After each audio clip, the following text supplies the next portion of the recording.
to be performed by guest artist Shri Nishant Kumar Pathak. Mr. Pathak is a budding advocate, but more than that, he likes to consider himself as an artist. So, for Hindi poem recitation, a monoact on Srimad Bhagavad Gita, we would like to welcome here on dais guest artist Shri Nishant Kumar Pathak.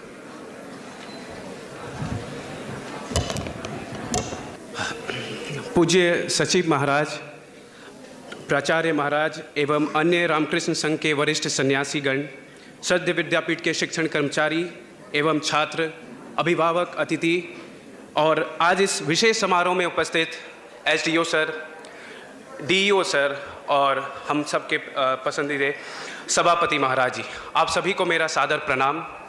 मेरा नाम निशांत कुमार पाठक है। मैं एक कलाकार हूँ, अभिनेता हूँ और आज मैं आप सभी के समक्ष भागवत गीता पर लिखी गई एक कविता जिसके लेखक हैं श्री अमित शर्मा जी, उसे आपके समक्ष एक अभिनेता होने के तौर पे प्रस्तुत करना चाहूँगा। अगर मुझसे कुछ भूल चूक हो गई तो अपना शिष्य समझ के, अपना विद्यार्थी समझ के, अपना भाई समझ के मुझे क्षमा कर दीजिएगा। तो मैं शुरुआत करता हूँ।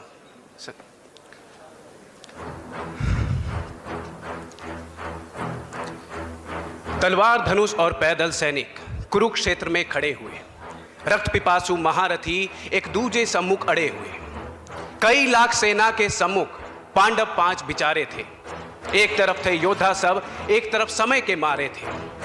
महासमर की प्रतीक्षा में सारे ताक रहे थे जी, और पार्थ के रथ को केशव स्वयं हाँक रहे थे जी।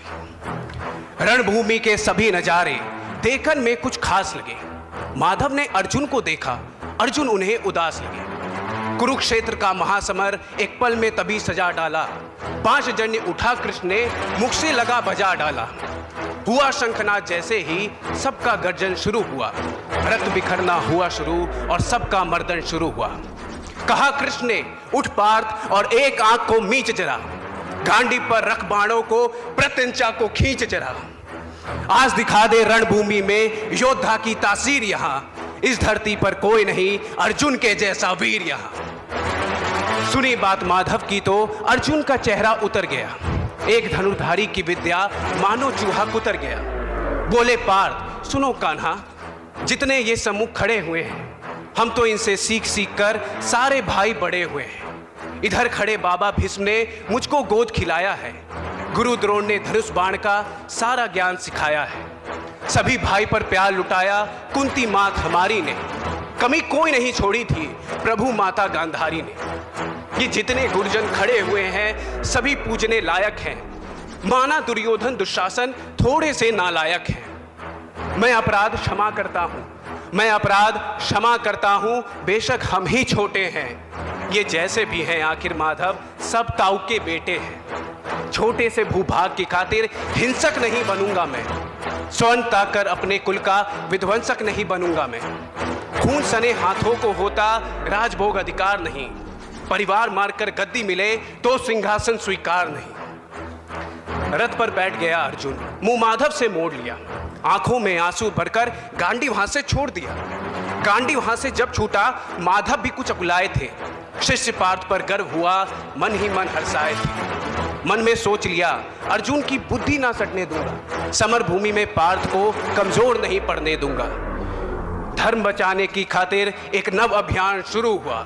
उसके बाद जगत गुरु का गीता ज्ञान शुरू हुआ। एक नजर में रणभूमि के कण कण डोल गए माधव। टकटकी बांधकर देखा अर्जुन, एकदम बोल गए माधव। बात मुझे पहले बतलाते, मैं संवाद नहीं करता। तुम सारे भाइयों की खातिर कोई विवाद नहीं करता। पांचाली के तन पर लिपटी साड़ी खींच रहे थे वो। दोषी वो भी उतने ही हैं, जबड़ा भींच रहे थे जो। घर की इज्जत तरफ रही, कोई दो टूक नहीं बोले। पौत्र बहू को नग्न देखकर गंगा पुत्र नहीं खोले। तुम कायर बनकर बैठे हो, ये पार्थ बड़ी बेशर्मी है। संबंध उन्हीं से निभा रहे जो लोग यहाँ अधर्मी हैं। धर्म के ऊपर आज भारी संकट है खड़ा हुआ और तेरा गांडी पार्थ रथ के कोने में पड़ा हुआ। धर्म पे संकट के बादल तुम छाने कैसे देते हो? कायरता के भाव को मन में आने कैसे देते हो? हे पांडु के पुत्र, हे पांडु के पुत्र, धर्म का कैसा कर्ज उतारा है। शोले होने थे आंखों में पर बहती जलधारा है। गांडीव उठाने में पार्थ जितनी भी देर यहाँ होगी, इंद्रप्रस्थ के राजभवन में उतनी अंधेर वहां होगी। अधर्म धर्म की गहराई में खुद को नाप रहा अर्जुन, अश्रुधार फिर तेज हुई और थरथर कांप रहा अर्जुन। हे केशव, ये रक्त स्वयं का पीना नहीं सरल होगा, और विजय यदि हुए हम तो जीना नहीं सरल होगा। हे माधव, मुझे बतलाओ, कुलनाशक कैसे बन जाऊं? रक्त सिंहासन लाशों पर मैं शासक कैसे बन जाऊं? कैसे उठेंगे कर उन पर जो कर पर अधर लगाते हैं? करने को जिनका स्वागत ये कर भी स्वयं जुट जाते हैं। इन्हीं करों ने बाल्यकाल में सबके पैर दबाए हैं, इन्हीं करों को पकड़ करों में पितामह मुस्काए हैं। अपनी बाणों की नोक जो इनकी ओर करूंगा मैं, केशव मुझको मृत्यु दे दो, उससे पूर्व मरूंगा मैं। बाद युद्ध के मुझे ना कुछ भी पास दिखाई देता है, माधव इस रणभूमि में बस नाश दिखाई देता है। बात बहुत भावुक थी, किंतु जगत गुरु मुस्काते थे और ज्ञान की गंगा निरंतर चक्रधारी बरसाते थे। जन्म मरण की यहाँ योद्धा बिल्कुल चाह नहीं करते, क्या होगा अंजाम युद्ध का ये परवाह नहीं करते। पार्थ, यहाँ कुछ मत सोचो, बस कर्म में ध्यान लगाओ तुम। बाद युद्ध के क्या होगा ये मत अनुमान लगाओ तुम। इस दुनिया के रक्तपात में कोई तो एहसास नहीं, निज जीवन का करे फैसला नर के बस की बात नहीं। तुम ना जीवन देने वाले नहीं मारने वाले हो, ना जीत तुम्हारे हाथों में तुम नहीं हारने वाले हो। ये जीवन दीपक की भांति यूं ही जलता रहता है, पवन वेग से बुझ जाता है वरना चलता रहता है। मानव वश में शेष नहीं कुछ, फिर भी मानव डरता है, वह मरकर भी अमर हुआ जो धर्म की खातिर मरता है। न सत्ता सुख से होता है, न सम्मानों से होता है, जीवन का सार सफल केवल बस बलिदानों से होता है। देदान योद्धा ही करते हैं, ना कोई दूजा जाता है। रणभूमि में वीर मरे तो शव भी पूजा जाता है, तो शव भी पूजा जाता है। योद्धा की प्रवृत्ति जैसे खोटे शस्त्र बदलती है, वैसे मानव की दिव्य आत्मा दैहिक वस्त्र बदलती है। कान्हा तो सादा नर को मन के उद्गार बताते थे, इस दुनिया के खातिर ही गीता का सार बताते थे। हे केशव, कुछ तो समझ गया, पर कुछ कुछ असमंजस में हूं। इतना समझ गया कि मैं ना स्वयं के वश में हूं। हे माधव, मुझे बतलाओ, कुलनाशक कैसे बन जाऊं? रक्त सिंहासन लाशों पर मैं शासक कैसे बन जाऊं? ये मान और सम्मान बताओ, जीवन के अपमान बताओ। जीवन मृत्यु क्या है माधव, रण में जीवन दान बताओ। काम क्रोध की बात कही, मुझको उत्तम काम बताओ। अरे खुद को ईश्वर कहते हो तो जल्दी अपना नाम बताओ। इतना सुनते ही माधव का धीरज पूरा डोल गया। तीन लोक का स्वामी फिर बेहद गुस्से में बोल गया। सारे सृष्टि को भगवान बेहद गुस्से में लाल दिखे। देवलोक के देव डरे, सबको माधव में काल दिखे। अरे कान खोलकर सुनो पार्थ, मैं ही त्रेता का राम हूँ। कृष्ण मुझे सब कहते हैं, मैं द्वापर का घनश्याम हूँ। रूप कभी नारी का रखकर मैं ही केश बदलता हूँ। धर्म बचाने की खातिर मैं अनगिन वेश बदलता हूँ।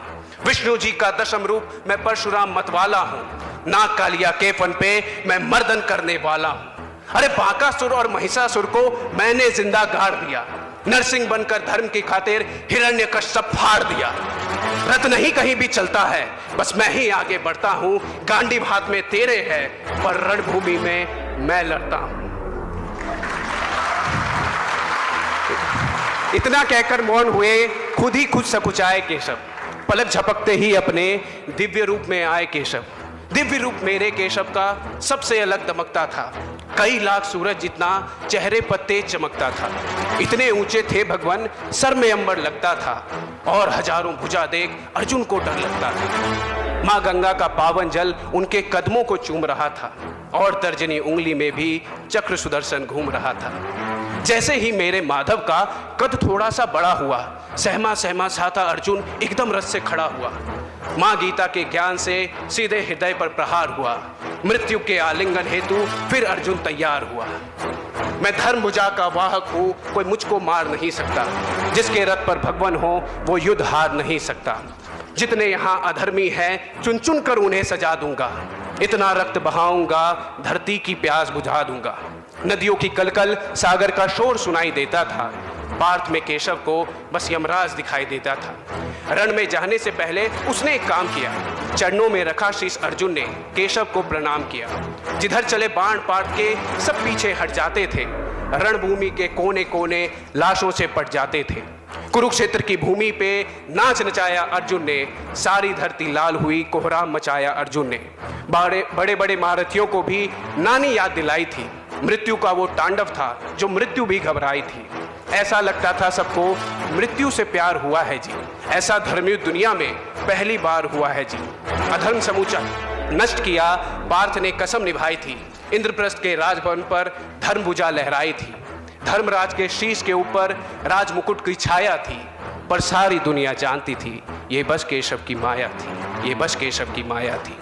धर्म किया स्थापित जिसने, दाता दया निधान की जय, हाथ उठाकर सारे बोलो चक्रधारी भगवान की जय, चक्रधारी भगवान की जय। जय श्री कृष्ण, जय हिंद, वंदे मातरम, धन्यवाद।